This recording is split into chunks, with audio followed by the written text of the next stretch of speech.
Assalamualaikum warahmatullahi wabarakatuh. Kita kembali lagi di pelajaran sejarah Indonesia. Pertemuan sebelumnya kita membahas mengenai kolonialisme dan imperialisme bangsa Eropa. Nah, pada pertemuan kali ini kita akan membahas mengenai VOC dari mulai pembentukannya, perkembangannya, kebijakannya, dan juga kemundurannya. VOC itu merupakan singkatan dari Verenigde Oost-Compagnie. Nah, itu saya menggunakan bahasa Belanda, tapi kalau misalkan ada kesalahan dalam penyebutannya mohon dimaafkan karena saya orang Indonesia asli, ya. Saya lidahnya juga lidah Sunda asli, jadi kalau misalkan ada kesalahan ya mohon dimaafkan saja. Kita kembali lagi, jadi VOC ini merupakan organisasi multinasional pertama. Kenapa disebut multinasional? Karena pada saat itu para pemegang saham dari VOC bukan hanya dari Belanda, tapi dari di luar orang Belanda juga ada. Nah, orang-orang Indonesia dulu selain menyebut dengan sebutan VOC, sering juga nih menyebutnya dengan company. Mungkin lebih mudah saja, agar lebih mudah menyebutnya, jadi nyebutnya company. Dan selain disebut kongsi dagang, ternyata orang Indonesia juga menyebut company itu untuk tentara Belanda. Nah, VOC didirikan pada 20 Maret tahun 1602 atas saran dari Prince Maurits, yaitu wali negara dari pemerintahan Hindia Belanda, dan VOC ini ternyata merupakan saingan dari EIC dan FIC. EIC itu adalah East Indian Company, yang merupakan kongsi dagang dari Inggris, sedangkan FIC itu adalah French India Company, yaitu merupakan kongsi dagang dari Prancis. Oke, ini ada latar belakang dari didirikannya VOC. Yang pertama tentu untuk monopoli ya, untuk menguasai. Memonopolinya dalam pertamanya itu dalam perdagangan, tapi ternyata dalam perkembangannya lama-kelamaan bukan hanya memonopoli perdagangan, tapi juga sistem sosial dan lain sebagainya. Selain untuk memonopoli, ternyata VOC juga didirikan untuk menghilangkan persaingan antar pedagang Belanda dan juga Eropa. Jadi sebenarnya pada awalnya ini kita tahu sendiri bahwa banyak penjelajah Eropa yang datang ke Indonesia dan awalnya mereka mempunyai itikat baik. Namun seiring berjalannya waktu, ternyata para pedagang yang datang ke Indonesia itu makin banyak dan ternyata saling bersaing dan bersaingnya itu secara tidak sehat. Karena untuk meminimalisir adanya konflik antar sesama pedagang Belanda, maka pemerintah Hindia Belanda mendirikan VOC. Selanjutnya ada tujuan dari VOC. Tentu yang pertama untuk membantu keuangan pemerintah Belanda karena di VOC itu ternyata ada sistem yang namanya sistem bagi hasil. Dan ketika ada bagi hasil itu, sebagian hasilnya akan diberikan ke pemerintahan Belanda. Yang kedua, untuk menyaingi pedagang bangsa lain, maksudnya menyaingi kongsi dagang dari bangsa lain. Contohnya seperti yang disebutkan tadi, ada EIC, FIC. Yang ketiga, untuk memperkuat posisi untuk monopoli perdagangan. Tentu ya, dari latar belakangnya saja memang VOC itu didirikan untuk memonopoli, khususnya pada sektor perdagangan. Yang terakhir, untuk menjalankan pemerintahan. Kita lanjut ke perkembangan VOC.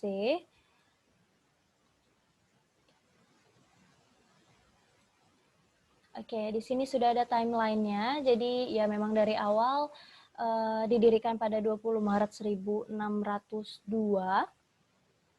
Yang awalnya mereka hanya kongsi dagang, dan dimulai dari 20 Maret 1602 itu kongsi dagangnya memulai singgah ke sembarang pelabuhan. Jadi kongsi dagangnya mesti berpindah-pindah. Nah, selama kurang lebih 9 tahun, ternyata pada tahun 1611 VOC sudah berhasil membeli lahan di Sunda Kelapa, dan Sunda Kelapa itu sudah dijadikan kota dagang oleh mereka. Pada tanggal 30 Mei 1619, C.P. Kun menguasai Jayakarta dan merubahnya menjadi Batavia. Jadi Jayakarta berubah nama menjadi Batavia dan sekarang berubah menjadi Jakarta. Dan ternyata karena berhasil merubah nama, mereka itu VOC itu semakin berkuasa. Nah, ini ada berkuasanya VOC. Jadi saking berkuasanya, ternyata sistem kekuasaan VOC-nya itu seperti negara. Jadi dia yang awalnya hanya memonopoli perdagangan, hanya mengatur dalam sektor perdagangan. Saking berkuasanya VOC, ternyata VOC itu berhasil melemahkan dan melumpuhkan kehidupan kerajaan dari Banten dan juga Mataram. Selain itu, ternyata VOC juga sudah menguasai perdagangan laut. Dan selain menguasai perdagangan laut, ternyata mereka juga berhasil mengatur kota dan kependudukan. Sehingga di Batavia itu ada dua warga, jadi ada dua klaster warga. Yang pertama itu ada warga kota. Warga kota itu berisi pejabat, serdadu Eropa, dan juga para pedagang dari Tionghoa. Dan warga kota itu diberikan kebebasan untuk berdagang di pusat kota dan juga untuk menetap di pusat kota. Yang kedua ada warga asing. Nah, warga asing itu adalah warga yang sebenarnya adalah warga Indonesia asli, yang kebanyakan orang-orang Jawa, dan company ini menyebut orang-orang Jawa itu adalah inlanders, atau warga asing. Yang ketiga, setelah semakin berkuasa, banyak sekali kebijakan-kebijakan yang dikeluarkan oleh VOC. Pemerintahan Belanda memberikan hak istimewa yang dinamakan hak oktrooi VOC. Jadi VOC itu memiliki hak untuk memonopoli perdagangan, untuk mencetak uang, untuk membentuk angkatan perang, mendirikan benteng, dan hak untuk melakukan perjanjian dengan kerajaan. Nah, untuk hak untuk melakukan perjanjian dengan kerajaan ini ternyata sangat merugikan kerajaan yang ada di Indonesia. Karena apa? Karena dampaknya itu ada adu domba dan juga kemiskinan untuk kerajaan-kerajaan yang sudah melakukan perjanjian dengan VOC. Ada kebijakan-kebijakan yang dikeluarkan oleh VOC. Yang pertama, itu ada kontingenten atau kontingenten. Artinya adalah kewajiban rakyat untuk membayar pajak berupa hasil bumi. Nah, berupa hasil buminya itu seperti minyak bumi, batu bara, dan lain sebagainya. Yang kedua ada verplichte leverantie. Nah, artinya adalah kewajiban untuk rakyat membayar pajak sesuai dengan harga yang ditetapkan. Selain membayar pajak berupa hasil bumi, ternyata VOC pun membuat ketentuan untuk rakyat membayar secara tunai, secara mata uang VOC. Nah, dilihat dari kebijakan dua ini saja, karena membayar pajaknya sangat tinggi, membuat rakyat itu semakin sengsara. Yang ketiga ada Priëngerstelsel, yaitu pengaturan penentuan wilayah dari tanaman yang boleh ditanam. Nah, ini contohnya ada di wilayah Priangan. Jadi di wilayah Priangan itu hanya diperbolehkan untuk menanam tanaman kopi. Selanjutnya ada pelayaran hongi. Pelayaran hongi itu merupakan pelayaran yang menggunakan kora-kora atau perahu yang sangat besar, atau kapal mungkin ya, kapal yang sangat besar yang dipersenjatai, yang ada tentara-tentara bertugas untuk mengawasi. Nah, tentara ini bertugas untuk mengawasi monopoli yang ada di Maluku. Selanjutnya ada Divide et Impera. Ini merupakan campur tangan urusan kerajaan di Indonesia.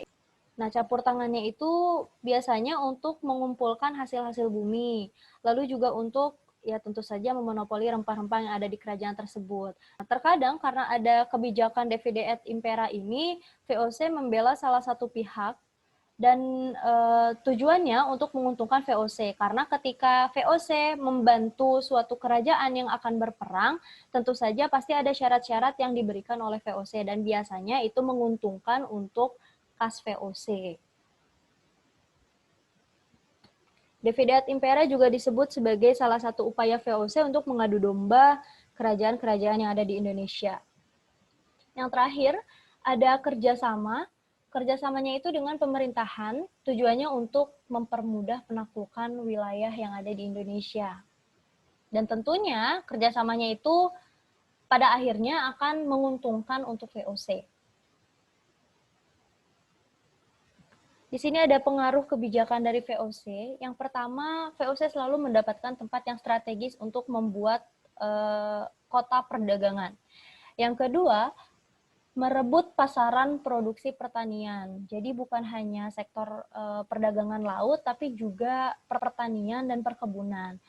Selanjutnya ada terjadi monopoli dan eksploitasi secara SDA dan SDM. Tentu saja ya, karena dilihat dari kebijakannya pun, selain rakyat Indonesia diminta untuk menanam tanaman dan wajib dijual kepada VOC, pajak yang diberikan oleh VOC pun ternyata memang sangat tinggi dan merugikan rakyat. Selanjutnya, kekuasaan raja berkurang dan wilayah menjadi terpecah. Tentu saja karena adanya kebijakan Devidat Impera tadi membuat kekuasaan raja menjadi berkurang karena terlalu banyak campur tangan, lalu juga wilayah kekuasaan dari kerajaan menjadi terpecah karena adu domba tadi. Selain itu, rakyat jadi mengenal uang, mengenal sistem pertahanan benteng, mengenal etika perdagangan, dan juga prajurit-prajuritnya mengenal senjata modern. Ini mungkin salah satu dampak positif dari adanya kebijakan VOC. Nah, yang terakhir, ini pengaruh dari kebijakan VOC yang pelayaran Hongmi. Jadi ternyata selain untuk mengawasi, prajuritnya pun, tentara dari VOC ini melakukan perampasan, perampokan, perbudakan, dan pembunuhan.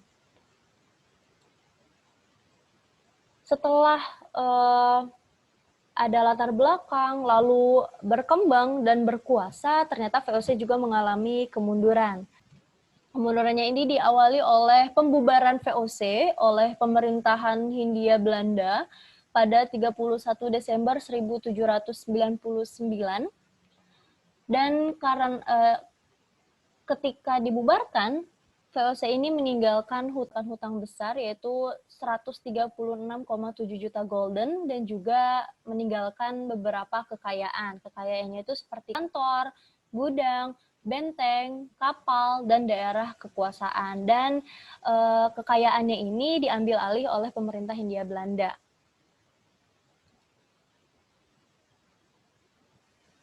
Nah, di sini ada faktor-faktor dari kenapa sih VOC dibubarkan dan kenapa VOC itu mengalami kemunduran. Yang pertama, tentu karena adanya korupsi. Korupsi yang dilakukan oleh para pegawai dari VOC. Yang kedua, karena adanya anggaran pegawai yang terlalu besar. Ini disebabkan semakin luasnya kekuasaan.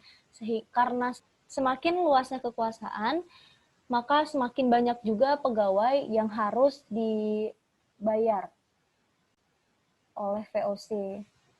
Selain itu, biaya perang yang terlalu besar. Sebabnya itu ada 3. Yang pertama karena banyaknya perlawanan rakyat. Jadi kenapa rakyat melawan? Karena semakin lama rakyat itu semakin tahu bahwa pemerintahan VOC ini merugikan untuk rakyat karena tadi dilakukan eksploitasi dan juga monopoli. Karena saking banyaknya perlawanan rakyat, maka kan VOC harus mengeluarkan biaya untuk melawan rakyat dari Indonesia. VOC juga melakukan perang kepada wilayah-wilayah lain untuk merebut hak monopoli perdagangan. Selain itu juga mereka mengeluarkan biaya perang untuk memperluas wilayah. Jadi sudah banyak pengeluaran untuk pegawai, ditambah juga semakin banyak biaya yang dikeluarkan untuk peperangan. Selain itu juga ada persaingan dengan kongsi negara lain, yaitu dari Portugis dan juga Inggris. Selanjutnya, berhutang. Nah, ini berhutangnya itu kepada pemerintah Hindia Belanda. Kenapa berhutang? Karena anggaran pegawai terlalu besar, biaya perangnya banyak, persaingannya juga banyak. Ini menyebabkan adanya ketakutan dari VOC, ketakutannya para pemegang saham yang sudah bergabung dengan VOC menarik sahamnya. Ini menyebabkan kas di VOC ini semakin berkurang dan harus berhutang kepada pemerintahan Hindia Belanda. Selain itu, karena yang terakhir, tadi kan sudah dibilang untuk merebut monopoli, ternyata mereka harus melakukan peperangan. Ternyata mereka harus berperang, dan salah satunya dengan Perancis. Namun, ternyata ketika VOC ini atau pemerintahan Belanda berperang dengan Perancis, ternyata Perancis memenangkan peperangan tersebut, sehingga seluruh kekuasaan dan kekayaan yang dimiliki oleh pemerintahan Hindia Belanda dialihkan ke Perancis.